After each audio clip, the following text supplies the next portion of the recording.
Assalamualaikum warahmatullahi wabarakatuh. Pemirsa, informasi mengenai Kota Waringin Timur dan sekitarnya telah kami rangkum untuk Anda. Bersama saya Fibi Serayu Anita, berikut informasi selengkapnya.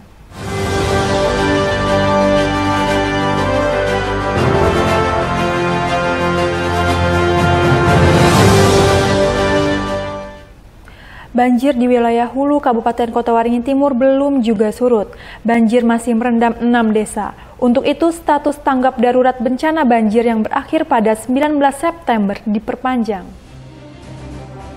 Selama 14 hari terakhir, terhitung sejak tanggal 5 hingga 19 September, Kota Waringin Timur ditetapkan berada pada status tanggap darurat banjir. Status tersebut diperpanjang hingga 14 hari ke depan, sejak tanggal 20 September hingga 3 Oktober. Kepala BPBD Kota Waringin Timur, Rihel, menjelaskan perpanjangan status tanggap darurat banjir dilakukan karena masih adanya sejumlah desa yang terendam banjir. Namun banjir yang sebelumnya merendam 16 desa di 4 kecamatan sebagian besarnya sudah mulai surut. Pertanggal 21 September tersisa 6 desa yang terendam banjir.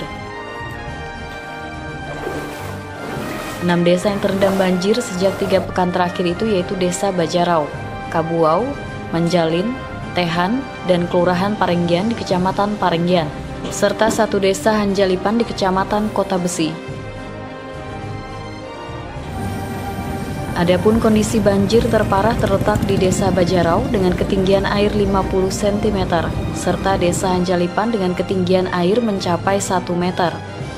Desa yang ada terdampak hanya ada 2 kecamatan dan berjumlah ada 6 desa, yaitu di Kecamatan Parenggian ada 5 desa, kemudian juga di Kecamatan Kota Besi di Desa Hanjalipan. Sementara untuk di wilayah Kecamatan Parenggian, daerah Bajarau dan Kelurahan Parenggian sudah mulai turun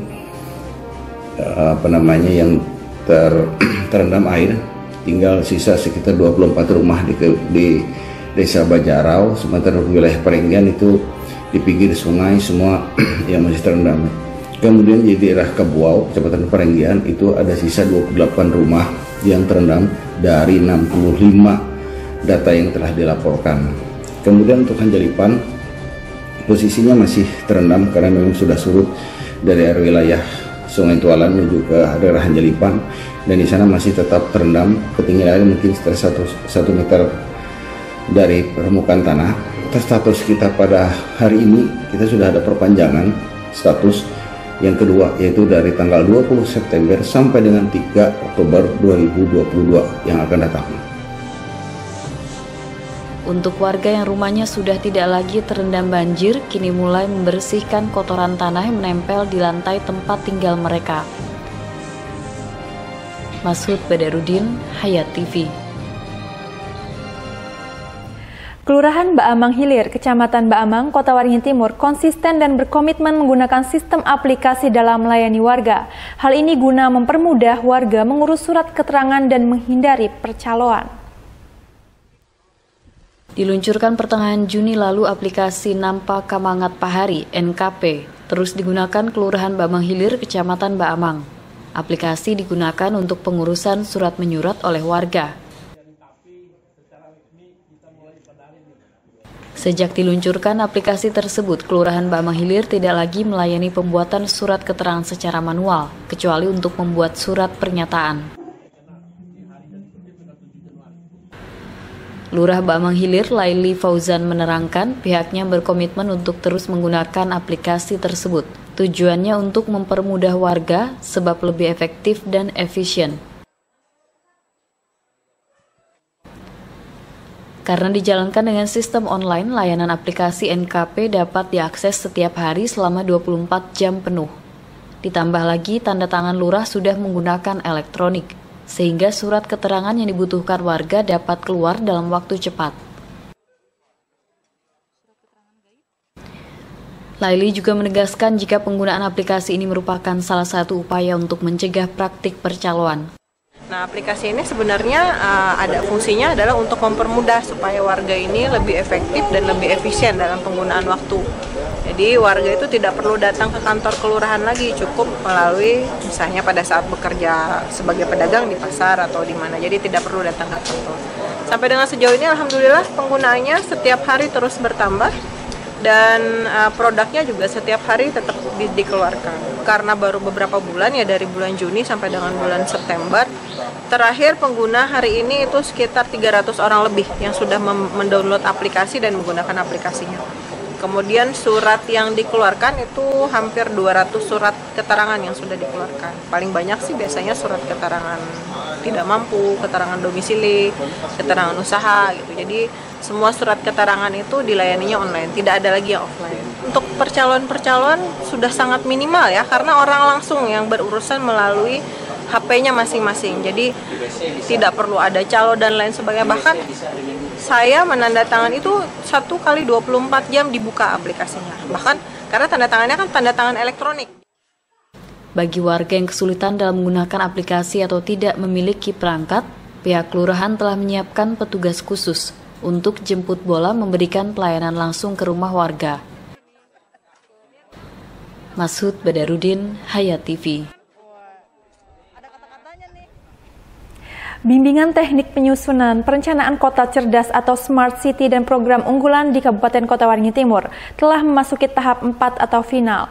Komitmen bersama dibutuhkan agar program tersebut bisa berjalan sesuai harapan. Sebagai bentuk komitmen bersama dalam mensukseskan program Kota Cerdas, Rabu 21 September pagi dilakukan penandatanganan bersama sebagai bentuk dukungan terwujudnya Kota Waringin Timur sebagai Kota Cerdas. Penandatanganan dilakukan pada tahap keempat atau tahap terakhir bimbingan teknis dalam penyusunan perencanaan kota cerdas dan program unggulan. Kepala Dinas Kominfo Kota Waringin Timur Multazam menyebut penerapan program kota cerdas tidak hanya menyangkut tentang teknologi atau komputerisasi, tapi juga menyangkut banyak hal termasuk pola hidup masyarakat yang cerdas. Karenanya perencanaan disusun mencakup 6 dimensi kota cerdas, yaitu pemerintahan cerdas, masyarakat cerdas, hidup cerdas, mobilitas cerdas, lingkungan cerdas, dan ekonomi cerdas.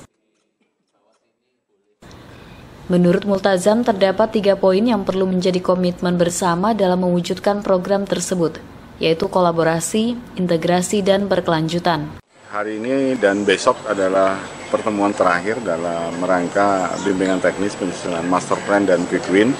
Memang ada beberapa kendala masih, tetapi mudah-mudahan kita bisa selesaikan hari ini. Kalau boleh saya simpulkan, hanya ada 3 titik yang harus menjadi komitmen bersama. Yang pertama adalah integrasi, yang kedua adalah kolaborasi, dan yang ketiga adalah berkelanjutan, sustainable.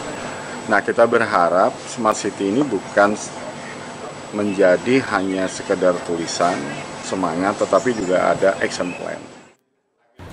Seperti diketahui, Kota Waringin Timur merupakan satu dari 50 kabupaten atau kota di Indonesia yang terpilih mendapat pendampingan langsung dari Kementerian Komunikasi dan Informatika dalam mewujudkan program Kota Cerdas.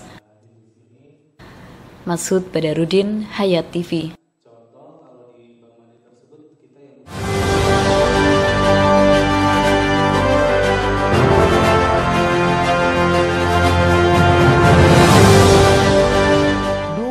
TV di rumah Inyong cuma jadi pajangan. Lah kepriben punya TV gambar nggak bisa ditonton. Bruwet sampai ganti TV, ganti kabel, ganti antena, pindah tempat. Tetap baik, bruwet. Maring sekarang sejak Inyong pakai TV digital, di rumah Inyong jadi rame terus. Gambar TV nggak semutan, suara jernih, celing. Pasangnya gampang, nggak pakai ribet. Ayo pakai TV digital aja, kelalen pasti celing.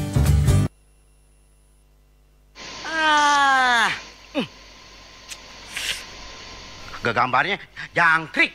Yah, TV-nya masih analog ya? Ganti dong ke digital. Digital? Ya, digital. Tinggal install set-top box, gambar tajam, channel banyak, tanpa iuran bulanan. Hey, gimana? Bagus kan? Gambarnya jangkrik. Hah? Sambut era digital dan nikmati kesempurnaan gambarnya.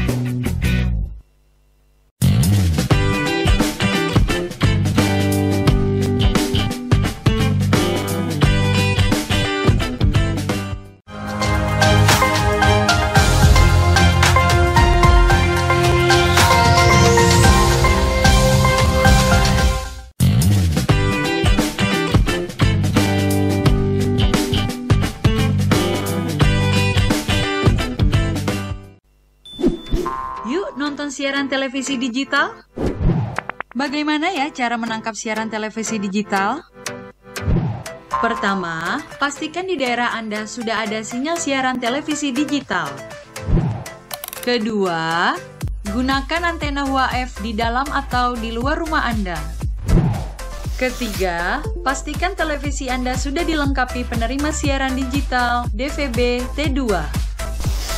DVB T2 merupakan jenis sinyal yang digunakan Indonesia dalam penyiaran televisi digital.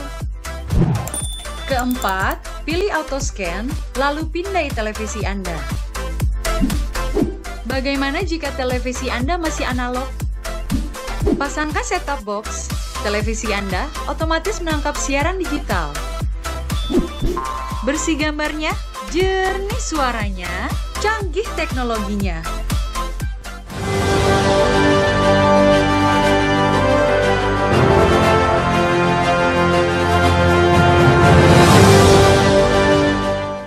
Ketua Palang Merah Indonesia Kota Waringin Barat, Hajah Nur Hidayah bersama Karang Taruna Kota Waringin Barat menyalurkan bantuan paket sembako kepada warga terdampak banjir di 5 kelurahan Kecamatan Arut Selatan, Kabupaten Kota Waringin Barat. Ketua Palang Merah Indonesia Kota Waringin Barat Hajah Nur Hidayah bersama Karang Taruna Kota Waringin Barat menyalurkan bantuan paket sembako kepada warga terdampak banjir di 5 kelurahan Kecamatan Arut Selatan, Kabupaten Kota Waringin Barat, Rabu 21 September. Penyaluran paket sembako bagi warga yang terdampak banjir dilakukan oleh Ketua PMI Kota Waringin Barat Hajah Nur Hidayah bersama Ketua Karang Taruna dan anggotanya. 5 kelurahan yang mendapatkan bantuan sembako tersebut yakni Kelurahan Mendawai, Raja Seberang, Mendawai Seberang, dan Kelurahan Baru. Penyerahan bantuan dimulai dari warga yang terendam banjir di Jalan Cilikriwut, Kelurahan Raja. Kemudian dilanjutkan ke kawasan Pasar Indra Kencana yang berada di bantaran Sungai Arut. Kemudian Kelurahan Mendawai Seberang dan Raja Seberang yang dilakukan rombongan dengan menggunakan kapal ke lokasi banjir. Untuk penyerahan bantuan sembako yang terakhir dilakukan di kawasan Tatas, Kelurahan Baru, Kecamatan Arut Selatan. Ketua PMI Kota Waringin Barat Nur Hidayah menyampaikan, kegiatan bakti sosial ini dalam rangka memperingati hari jadi ke-77 PMI. Dalam situasi keprihatinan bersama PMI Kota Waringin Barat selalu hadir di tengah masyarakat yang membutuhkan. Nur Hidayah berharap bantuan tersebut dapat meringankan beban warga yang menjadi korban banjir. Selain itu juga pihak PMI Kota Waringin Barat melakukan pemeriksaan kesehatan secara langsung kepada warga korban banjir dan melakukan evakuasi terhadap warga lansia yang terisolasi serta membutuhkan pertolongan. Atas nama pengurus PMI Kota Waringin Barat mengucapkan keprihatinan. Semoga warga yang terkena musibah banjir ini diberikan kesabaran di dalam menerima ujian ini dan semoga cuaca bisa bersahabat sehingga air segera surut.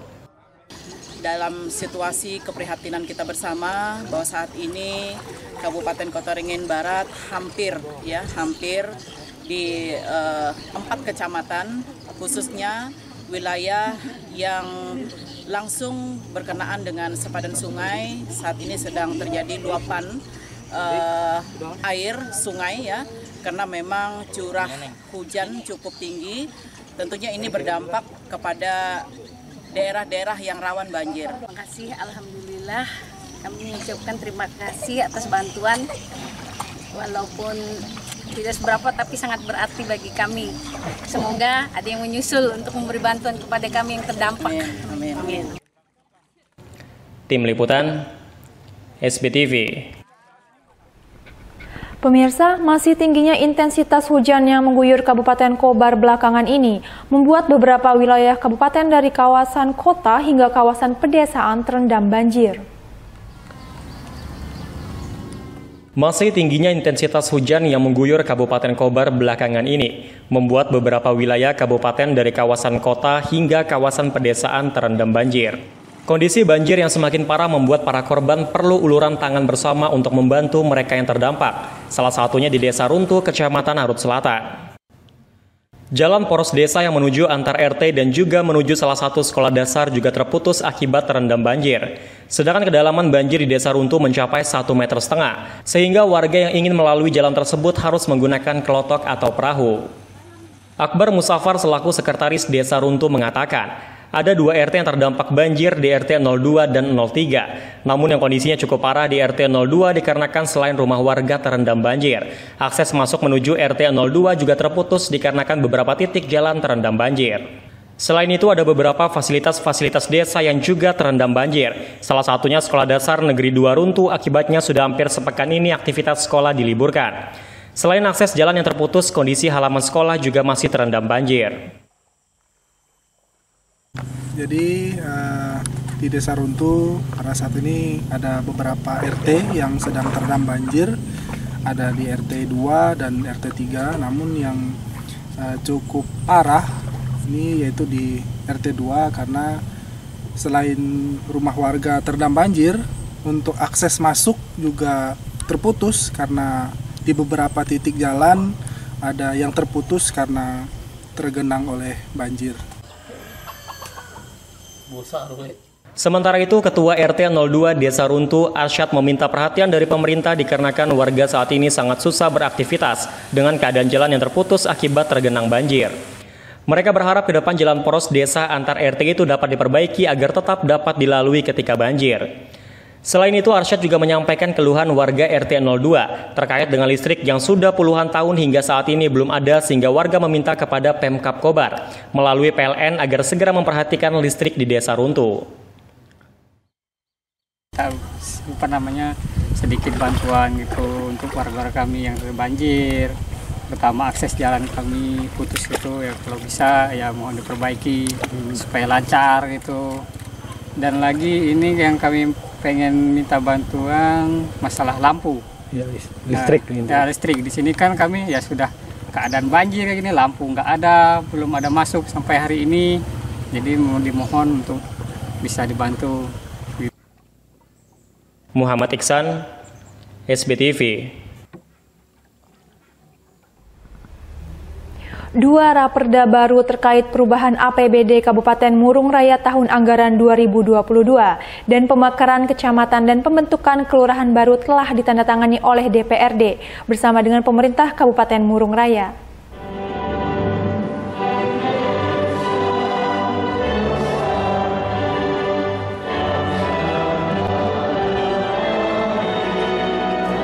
Dewan Perwakilan Rakyat Daerah atau DPRD Kabupaten Murung Raya, Kalimantan Tengah bersama dengan pemerintah kabupaten setempat telah menandatangani pengesahan dua rancangan peraturan daerah atau Raperda menjadi peraturan daerah atau Perda pada rapat paripurna keempat masa sidang ketiga tahun 2022 Selasa 20 September 2022 kemarin.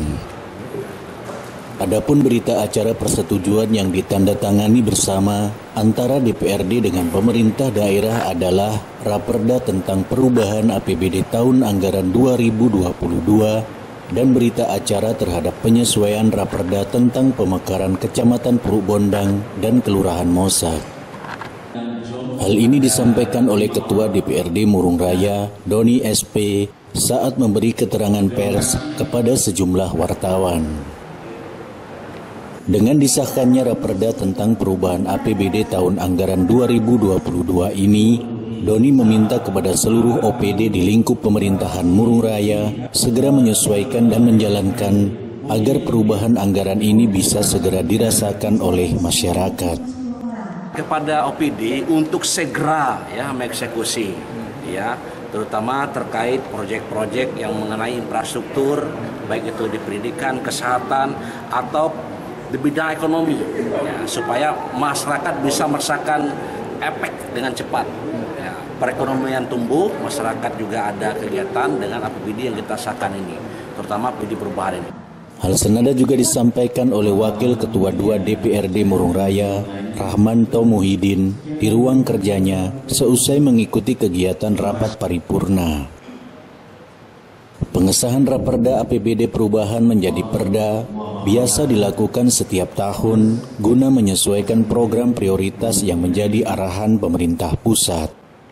Berkaitan dengan Raperda APBD perubahan, ini biasanya dilaksanakan setiap tahun berdasarkan hasil audit BPK, ada silpa yang dapat kita gunakan lalu kita programkan. Nah, tentu dalam APBD perubahan ini kita memperhatikan apa yang telah menjadi petunjuk arahan daripada pemerintah pusat. Salah satunya adalah untuk program dan kegiatan pemulihan ekonomi nasional, kemudian juga berkaitan dengan program kegiatan yang dapat menekan inflasi di wilayah Kabupaten Murung Raya, karena Kalteng termasuk daerah tertinggi kedua di Indonesia. Maksudnya adalah inflasi tertinggi nomor 2 kita di Indonesia, Kalteng. Nah, maka ini menjadi perhatian serius pemerintah daerah, Bupati bersama DPRD.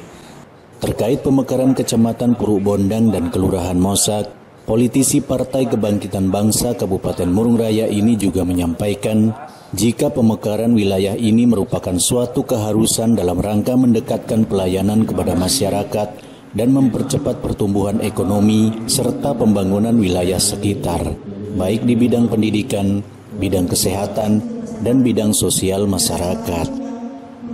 Dari Kabupaten Murung Raya, Kalimantan Tengah, Frans Saidi, Silva TV.